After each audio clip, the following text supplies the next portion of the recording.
Hello everyone, it is April 26, 2021, time's about 17:05 CDT, and it is 75 degrees Fahrenheit out, and it is Geo-Rant time, Geo-Rant number 145. It is also Tiberius's 1-year anniversary of being in the house with us. This has been a year since Sarah went and rescued him when he was a 6-week-old kitten from a hawk, and he's been with us ever since, and now those of you who've seen him, big boy. Anyway. Let's talk about today. Let's talk about detrital zircons. Someone asked me if we can directly date sedimentary rocks, and the answer is no, we cannot. And they asked the question, well, can we definitely date igneous rocks? And I said yes, as long as they're, undeformed, it's easier. And they were like, well, how come we can do that with igneous and not sedimentary? And the reason is because sedimentary rocks are derived from other rocks, either metamorphic sedimentary or igneous rocks. So they carry, well, when I'm talking about sedimentary rocks, let me make this clear. I'm talking about clastic sedimentary rocks, all right? And even though they can physically or chemically weather, we're going to focus on the physical weathering part. So in other words, I'm talking basically conglomerates, sandstones, shales, siltstones. I'm excluding carbonates and evaporites. Okay, I just wanted to make that clear. But since clastic sedimentary rocks are derived from other rocks, the weathering of other rocks, they incorporate that into their body. They're made up of older rocks. All right. So they're going to bring with them, when they get deposited, whatever they are, is in that mess. We're going to focus mostly on conglomerates and sandstones because they're easier to talk about. And they also yield the best detrital zircons because they tend to be coarser grained. So it's easier to date those things. So anyway, but first, let's talk about the Jack Hills, because I need to clear this up too. I'm going to try to get two birds with one stone here, if you will. Here you can see, just real quick, look at this. This is the Jack Hills and their detrital zircons. I just want you to look at this. You can see the youngest are about 3.06 GA. That's billions of years ago for purposes here. And you can see most consistent, which is basically the average. Most of them are around 4.35 billion years, and the oldest are around 4.4 billion years. And the location of this conglomerate, it's a meta-conglomerate, I'll talk about that more here in a second, is basically up on the Irwandu Hill. Sorry, I mess that up from time to time. And it's a part of the Gneissic terrain. Okay, so these dates are derived from a meta-conglomerate. Sometimes it's called a quartzite because most of the pebbles are quartz. But the point is, their protolith, their parent rock, was a conglomerate. And those will yield nice zircons if they're not too far from the source. But you can see we have three basic items I want to address here.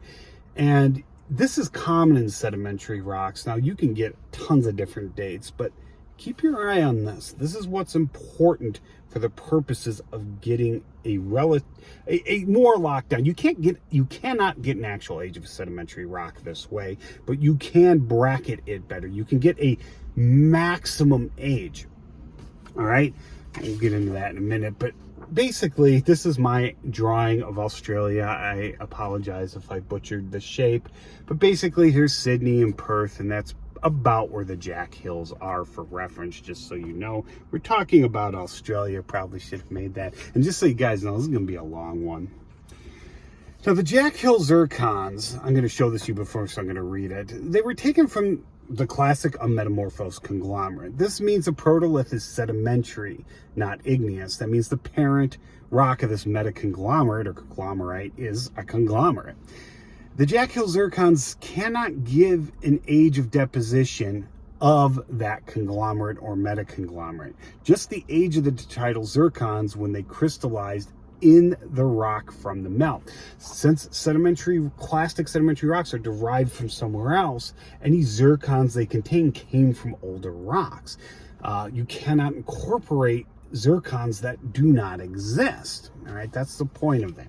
And three, the Jack Hill zircons can only yield a maximum age of the meta-conglomerate. In sedimentary rock, you cannot be older than your younger zircon. So there's that for you. And by the way, there will be a short quiz at the end of this to see if you're paying attention or want to test your knowledge. It's for fun. It's not anything.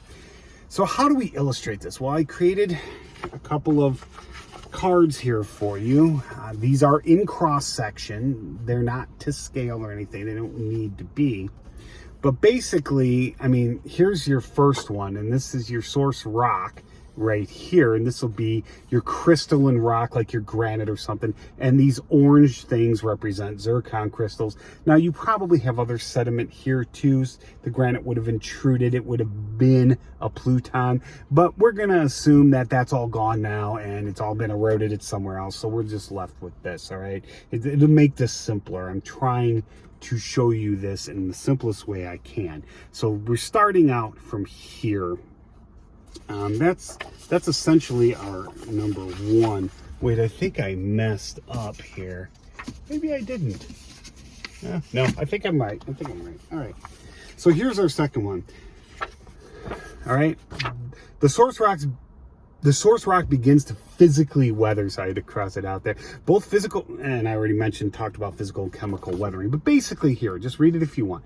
What happens is this rock is going to weather, and we're just going to focus on the physical, meaning rain is coming down, beating this rock up, maybe ice is causing it to frost wedge and loosen, and it's going to roll downhill. We'll assume there's vertical exaggeration here. This is not, wouldn't be this vertically exaggerated. And as the sediment, this is now sediment, becomes transported, it's going to include some of those zircons in some of those fragments, and it's going to tend to be coarser near the source rock here. Okay, time goes on. My new source rock continues to be weathered and transported. That's our number 3 here. All right, that's over here from that parent rock over here. But now the environment's changed a little bit. We have a different source of zircons entering the system from another direction here, number 4. And this is common.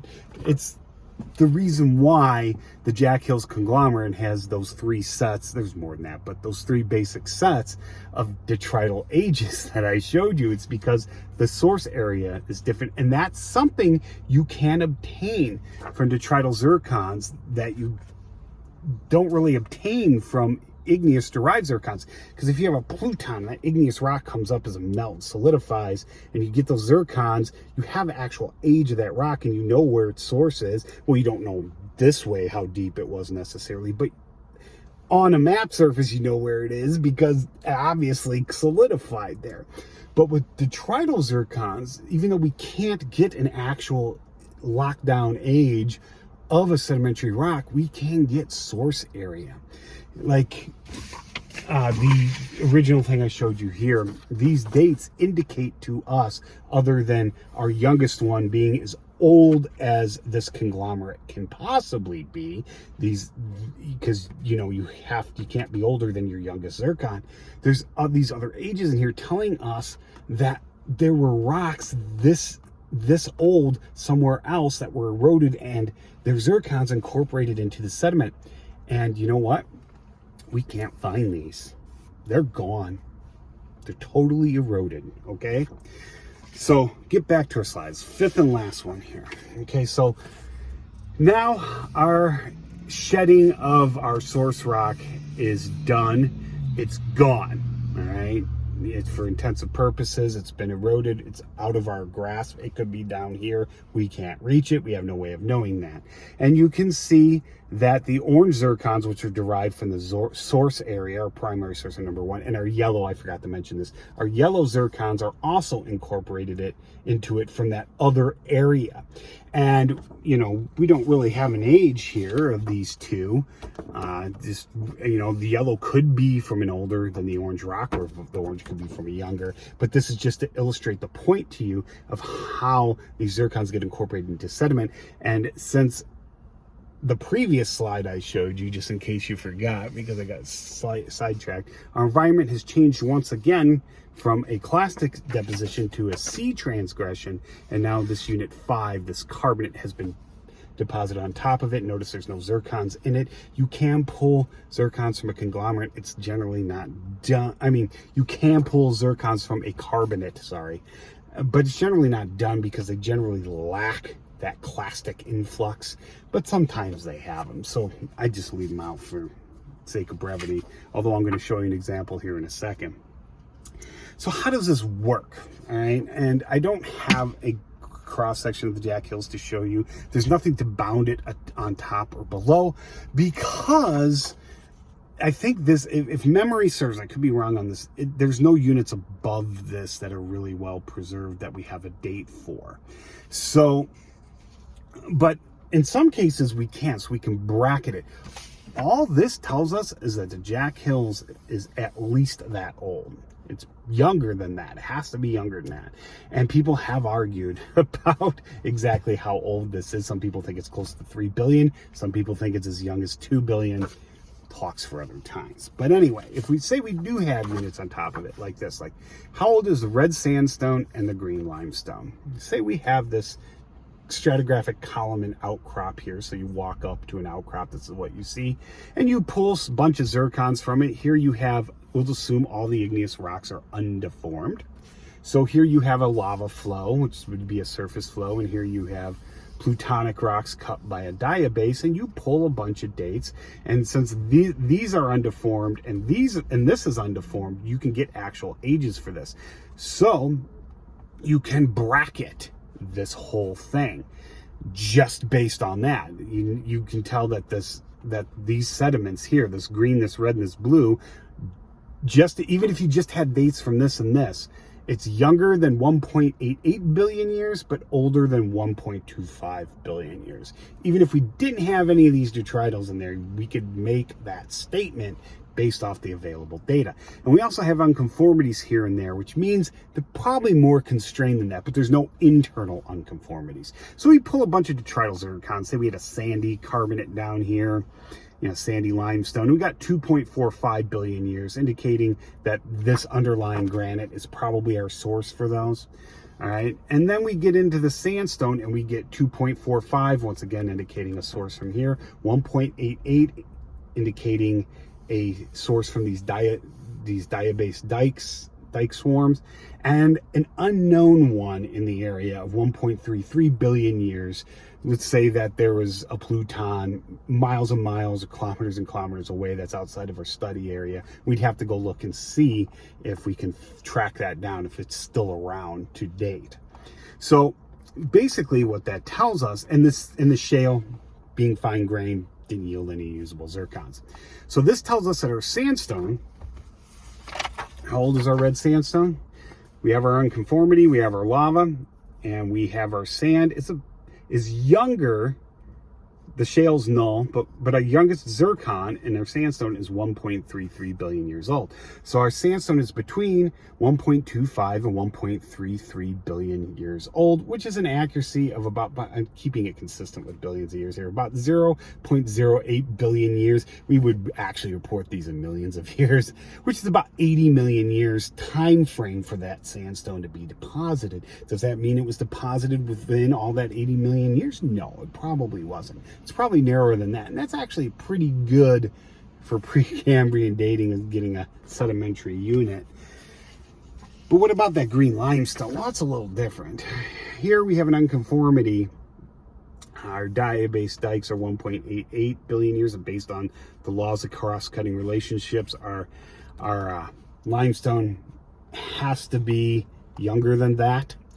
And we have our sandstone, which has the youngest of 1.33. So our basic bracketing is 1.33 to 1.88 billion years ago, which is a huge span of time, about 0.55 billion years, or 550 million years, which is basically the beginning of the Cambrian, the Phanerozoic, to today. All right, but more than likely, you can read that if you want, the limestone is closer in age to whatever that sandstone is, because there's no unconformity between the two. So it's probably closer to 1.4 billion years, but we can't know that for sure. All we can do is bracket it based on this. All right, we're coming up on 14 and a half. Oh, we're past 14 and a half minutes. So there's some things I want you to remember before I give you the quiz. I want you to remember, here, we're going to show you the card. All right, then I'm going to read from it here. That detrital zircons and sedimentary rock can only give you a maximum age of deposition because the rock can't contain zircons that didn't exist during deposition. You know, if I build a house, I can't build it out of trees that have not grown yet. I have to use existing lumber. So the lumber is going to be older than my house, all right? It may only be a month or 2 or 3 months older, but it's older. It could be 10 years, you know. That's the same kind of concept. All right, two detrital zircons can indicate a source area of the sediment, which I've talked about. If you can find those plutons, and with this here, the, oh man, what did I do with it? Oh, like we can tell that this base here, you know, or granite, that's an actual age, that's an actual age. The sandstone contains both of them. This contains the granite, so we know that this granite and served as a source for the sand and the limestone here, and the granite and the diabase served as a source for the sandstone. Okay. So detrital zircons can indicate a source area of the sediment, assuming the rock it is derived from has not been eroded away. And that's the problem we have with this, with the parent, the source rock of whatever igneous body those zircons were originally in the Jack Hills conglomerate, is we can't find it. It's gone. All right, so that has to do with tectonic setting, and those are talks for other times, and I've hinted at that before, and the fact that plate tectonics wasn't in operation then, and other things. But the third thing to remember, detrital zircons can be used in conjunction with zircons from local igneous rocks to better bracket the age of the sedimentary rock, and that was basically this. You know, here we could, even if we didn't take one single detrital zircon, we can at least bracket the age of this sedimentary package, the blue, red, and green, based off of our igneous dates. All right, so we can do that. So let's see if I've covered all the questions here. I don't want to give you questions. 1 through 7. All right, what I'm going to do is I'm going to show you these questions. You can freeze it if you want, take a screenshot, come back to it, just testing your knowledge here. Sorry, something in my eye, the wind is open.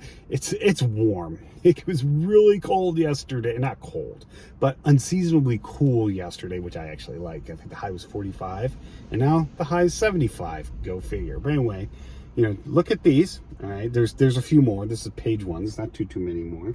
Let me read these and make sure. Yes, okay, I did cover that. Oh, what I didn't mention, though, is that the Jack Hills conglomerate isn't the only sedimentary rock associated with that gneissic terrain. There are others, okay? And you know, there's schists that seem to have been a shale at one point. There's other sandstones, there's banded iron formations, things like that that have been metamorphosed, and they've undergone several things of metamorphism, several events, metamorphic events, if you will. I'm trying to keep this language simple in these Geo-Rants. This one's 18 minutes right now anyway, so it's getting long. I'll try to keep it under 20. So there's other rocks that have sedimentary parent rocks as well. All right, it's not just an igneous terrain, and it is part of a craton, so it's part of that old continent there. And you know, and we can, to get actual number of metamorphic events and their approximate ages by actually dating deformed zircons or reset zircons, if you will, of those metamorphic rocks, talks for another time. But here's your last set of questions right here. Freeze frame it if you want. Let's put it over my ugly mug so you don't have to stare at it. All right, hope you can see that. And I'm going to talk here for another minute once I put this down, so I can give you some space here, because I do these in one take. So you can answer the questions and come back, and here's basically the answers. First of all, you know, number 7 there was basically a true or false question. The others that don't have actual words or, you know, answers to them are yes or no questions. All right, just so you know. So, all right, let's take an intermission here. All right, that's enough of that. Here's the answers, guys. I hope I have given you all the correct information and I didn't make any errors, but if I did screw up and I catch it, as per standard of these videos, since I do these in one take, they will be you know, corrected in the description or a comment. They're not going to be corrected in the video. But anyway, that's it. If you have any questions or comments, please leave them below, and I hope you learned something.